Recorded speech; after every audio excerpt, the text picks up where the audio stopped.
नमस्कार। आजकल ब्रह्मचर्य को लेकर बहुत सारे वीडियोस बन रहे हैं। बहुत सारे वीडियोस आपको यूट्यूब में मिलेंगे जो ब्रह्मचर्य के बारे में बहुत सारी बातें बताते हैं। हस्तमैथुन, मास्टरबेशन को कुछ लोग गलत बताते हैं, कुछ लोग सही बताते हैं। आज की मॉडर्न साइंस उसको सही बताती है, ये नेचुरली है, कोई बात नहीं, 10-15 दिन सप्ताह में एक आध बार करेंगे तो नेचुरल है। हमारा जो भारतीय संस्कृति है, हम अगर पुराने ग्रंथ को पढ़ें या पुरानी चीज़ों को पढ़ें तो उसमें ब्रह्मचर्य को औषधि माना गया है। ब्रह्मचर्य में रहना एक नियम माना गया है। और अगर आप ब्रह्मचर्य में हैं, अगर आप ब्रह्मचारी जीवन जीते हैं, इसका ये मतलब है कि आप एक उच्च लेवल के हैं। आपका जो दर्जा है वो बहुत ऊंचा है अगर आप ब्रह्मचारी हैं तो।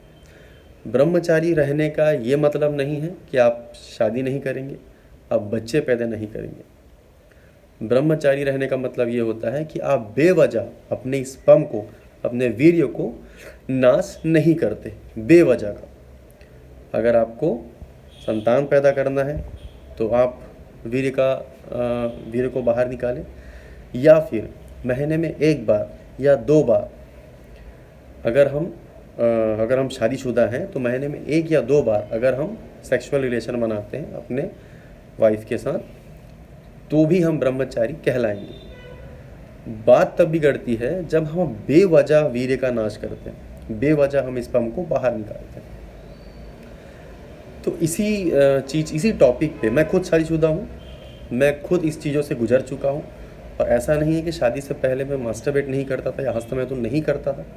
मैंने भी वो गलती की है जो आज की जो जनरेशन है वो कर रही है, क्योंकि हमें नॉलेज नहीं था, हमें जानकारी नहीं थी कि जिस चीज़ों को हम बेवजह बहा रहे हैं, जिस चीज़ों को हम बेवजह व्यर्थ में जाने दे रहे हैं, वो चीज़ हमारे लिए कितना इम्पॉर्टेंट है, वो चीज़ कितनी महत्वपूर्ण है हमारे लिए। तो हमें मुझे खुद की जानकारी नहीं थी। और आज के समय में आजकल के जो युवा हैं, आजकल की जो जनरेशन है, जो 13 साल से 26 साल के बीच के जो लड़के हैं या लड़कियां हैं, इन लोग को भी प्रॉपर जानकारी नहीं मिल पा रही है। इस वजह से वो रास्ता भटक चुके हैं। मगर अभी भी मौका है, आप अगर 26 साल के भी हैं, अगर आप 30 साल के भी हैं, और अगर आप इस ट्रैप में फंस चुके हैं कि आप हस्तमैथुन नहीं छोड़ पा रहे हैं या आप मास्टरबेट नहीं छोड़ पा रहे हैं, चाहे आप लड़के हों चाहे लड़कियाँ हों, तो इस चीज़ से निकलने का आपके पास बहुत सारे साधन मिलेंगे। आज के समय में यूट्यूब में आपको भरे वीडियोज़ मिलेंगे कि आपको क्या करना है, कैसे करना है। एक संकल्प लेना है कि हमें बेवजह वीर्य का नाश नहीं करना है, चाहे आप कुंवारे हो या शादीशुदा हो। बस ये एक संकल्प आपकी ज़िंदगी को 1000 गुना बेटर बना सकता है। सही जानकारी ना होने की वजह से और आजकल की जो जनरेशन है वो सोशल मीडिया पे बहुत ज़्यादा एक्टिव रहने लगी है। और सोशल मीडिया, जहाँ आप इंटरनेट चालू किए, आपको 80% गंदगी ही मिलेगी, खासकर इंस्टाग्राम और फेसबुक में। यूट्यूब थोड़ा सा बचा हुआ है इस चीज़ों से, क्योंकि यूट्यूब में लोग अच्छे कंटेंट डालना ज़्यादा प्रेफर करते हैं फालतू के कंटेंट के अलावा। इंस्टाग्राम और फेसबुक में ये फालतू के कंटेंट ही आपको मिलेंगे, जानकारी वाली चीज़ें आपको उतना नहीं मिल पाएंगी, और वो चीज़ें वायरल होती भी नहीं है, पता है। ये कटु सत्य है। अगर आप सच बोलेंगे, आप किसी के भलाई के बारे में बोलेंगे, तो वो वीडियोस कभी भी वायरल नहीं होंगे। मगर वहीं आप गंदगी फैलाएंगे अगर आप बेवजह के उटपटांग कपड़े, उटपटांग ड्रेसेस पहन के, आप समझिए मैं क्या बोलना चाह रहा हूँ। बेवजह के फालतू के वीडियोस अगर आप बनाते हैं तो 1000 करोड़ों व्यूज़ चल देते हैं, उसमें करोड़ों लाइक्स मिलते हैं, उनको लाखों लाइक मिलते हैं। ये आजकल का सच है कि फालतू के वीडियोस को लोग ज़्यादा देखना पसंद करते हैं, नॉलेज वाली वीडियो को छोड़कर। फिर भी अगर आप चाहते हैं इस ट्रैप से निकलना, अगर आप इस माया जाल में, इस जाल में फंस चुके हैं और अगर निकलना चाहते हैं, तो मैं शुरुआत कर रहा हूँ 100 दिन ब्रह्मचारी के। देखिए क्या होता है ना कि जब हम अपना वीर्य, अपना स्पर्म बाहर निकालते हैं और बेवजह, वो भी दिन में 1 नहीं, 2 नहीं, 3 बार, 4 बार, कुछ लोग 3-3, 4-4, 5-5 बार मास्टरबेट करते हैं, 3-3, 4-4 बार हस्तमैथुन करते हैं। अब आप सोचो कि जिसे वज्र माना गया है, जो शरीर को ताकत देता है, जो शरीर को बनाता है, जो वीर्य इतना इम्पॉर्टेंट है कि एक हमारे जैसी एक संतान पैदा कर सकता है, तो सोचो वो कितना स्ट्रांग होगा।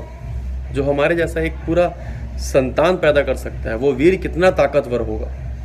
उस इतने ताकतवर वीर्य को हम दिन में 4-5 बार बाहर निकालते हैं, बहाते हैं। उससे शरीर के क्या क्या नुकसान है, आप इसकी गिनती भी नहीं कर सकते।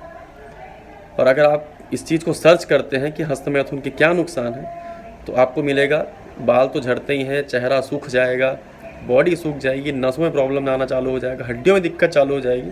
इसका साइंटिफिक लैंग्वेज में बात नहीं कर पाऊँगा, ठीक है, क्योंकि मैं उतना स्पर्म के बारे में पढ़ा लिखा नहीं हूँ। मगर जितना मुझे पता है, आपकी ज़िंदगी ख़त्म हो जाएगी अगर आप इस तरीके से मास्टरबेट करते हैं। तो बस इतना जान लीजिए, 100 days विदाउट मास्टरबेट और विदाउट सेक्स। आप शादीशुदा हैं तो भी कर सकते हैं, आप शादीशुदा नहीं हैं तो आपको तो करना ही करना है। और अगर आप शादीशुदा हैं तो कम से कम 100 दिन का रेस्ट दीजिए अपने बॉडी को, कि आपका वीर्य आपके बॉडी के अंदर रहे, बाहर ना जाए। हाँ, इन 100 दिनों में हो सकता है कि सपने में, स्वप्न दोष जिसको बोलते हैं, अगर स्वप्न दोष हो जाता है, अगर सपने में या सोते हुए हमारा वीर्य बाहर निकल जाता है, तो उसके लिए निश्चिंत रहें, आप फिर भी ब्रह्मचारी हैं।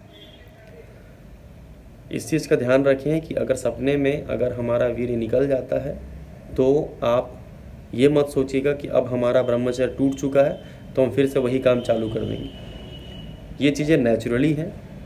मास्टरबेट कर करके वो चीज़ें सेंसिटिव हो जाती हैं और सपने में निकलने लगती हैं। क्यों? क्योंकि जितना बॉडी को नीड है उतना ही बॉडी अंदर रखती है, बाकी बेवजह की चीज़ों को बाहर निकाल देती है। तो वो चीज़ नेचुरल है, उससे डरना बिल्कुल भी नहीं। एक समय ऐसा आएगा, हो सकता है आपको स्वप्न दोष 5-6 दिन में ही आना चालू हो जाए, उसके बाद धीरे धीरे बढ़कर 10 दिन हो जाएगा, फिर धीरे से बढ़ के 15 दिन हो जाएगा, फिर धीरे से बढ़ के 1 महीना हो जाएगा, फिर धीरे से बढ़ 6 महीना, साल भर, ऐसे करते करते एक टाइम ऐसा आएगा कि आपका स्वप्न दोष आना ही ख़त्म हो जाएगा। ये कोई गंभीर बीमारी नहीं है, ठीक है। जितने बेवजह के डॉक्टर लोग फालतू में जो दवाइयाँ आपको देते हैं कि स्वप्न दोष बीमारी है, आपको इसका इलाज हम देंगे, ये कुछ भी नहीं है, कोई बीमारी नहीं है।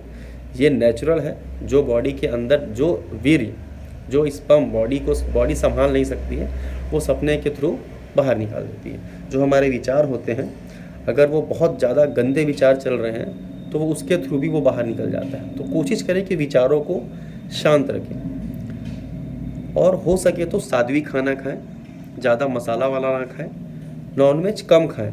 खाने पीने में मैं कभी भी कोई मना ही नहीं करता। आपको जो पसंद है वो खाइए, मगर एक लिमिट में खाइए। अगर आप नॉनवेज खाते हैं तो लिमिट में खाइए, अगर आप अंडा वगैरह खाते हैं उसको भी लिमिट में खाइए। कोशिश कीजिए कि सात्विक भोजन करें, सादी दाल खाइए, हरी सब्जियां खाइए, दाल चावल रोटी सब्जी जो आप खाते हैं सब खाइए। ज़्यादा गर्म तासीर वाली चीज़ें ना खाएं, ज़्यादा मसाले वाली चीज़ें ना खाएं। कोशिश करें कि अल्कोहल भी आप सप्ताह में 1 बार या 15 दिन में 1 बार लें। मैं किसी चीज़ के लिए मना नहीं करता भाई, मैं चाहता हूँ सब चीज़ में आप संतुलन बना के रखें। हर चीज़ की अति सही नहीं होती है। वो होता है ना कि 1 गिलास पानी आपकी प्यास बुझा सकता है, बट वही पानी जब बाढ़ के तौर पे अगर आपके पास आता है तो आपकी जीवन ही नष्ट कर देगा। मतलब करोड़ों आदमी को एक साथ मार सकता है वही पानी। मगर जब वो 1 गिलास में जब आप लेते हैं, जब आप प्यासे होते हैं, तो उसी पानी से ही आपकी प्यास बुझती है। तो है तो पानी ही, मगर अगर संतुलित, अगर आप लिमिट में उसे लेते हैं तो आप उससे अपनी प्यास बुझा सकते हैं, वरना वो आपकी ज़िंदगी ख़त्म कर सकता है। इसीलिए हर चीज़ों की लिमिट तय कर लें आप, है ना। लिमिट तय करना बहुत ज़रूरी है। तो ये जो भी गर्म तासीर, जो भी बॉडी की तासीर को हीट करती है, जो भी बॉडी को गर्म करने वाली चीज़ें, गर्म मसाला हो गया या नॉनवेज हो गया, चिकन हो गया, है ना, आपका अल्कोहल हो गया, ये सब चीज़ों को आप कम कर दीजिए। बंद करने नहीं बोल रहा हूँ, कम कर दो। बाकी सात्विक भोजन को बढ़ा दो, इससे आपके विचार भी सही रहेंगे पेट में जितना कचरा डालोगे दिमाग में उतना कचरा भरेगा। और दिमाग अगर आप शांत रखना चाहते हो तो पेट को आप थोड़ा सा शांत रखें। कोशिश करें कि सप्ताह में एक बार या 15 दिन में एक बार उपवास रहने की कोशिश करें, है ना। उपवास रहना भी एक बहुत अच्छा तरीका है बॉडी को डिटॉक्सिफाई करने का। और मेरा मानना है कि जब जैसे हिंदू धर्म में एकादशी में उपवास रहा जाता है महीने में एक बार, वो रखिए। एकादशी में आप कुछ मत खाइए, सिर्फ पानी पी के पूरे दिन गुजारिए। महीना में एक दिन ऐसा होता है जिस दिन आप अगर कुछ नहीं खाते हैं तो भी आपकी बॉडी सर्वाइव कर जाती है, आपको कोई भी नुकसान नहीं होता। और सबसे अच्छा दिन होता है एकादशी। हिंदू धर्म में ये चीज़ें लिखी हुई, इसीलिए लोग एकादशी का उपवास रखते हैं। तो अगर आप एकादशी का उपवास रखते हैं अच्छी बात है।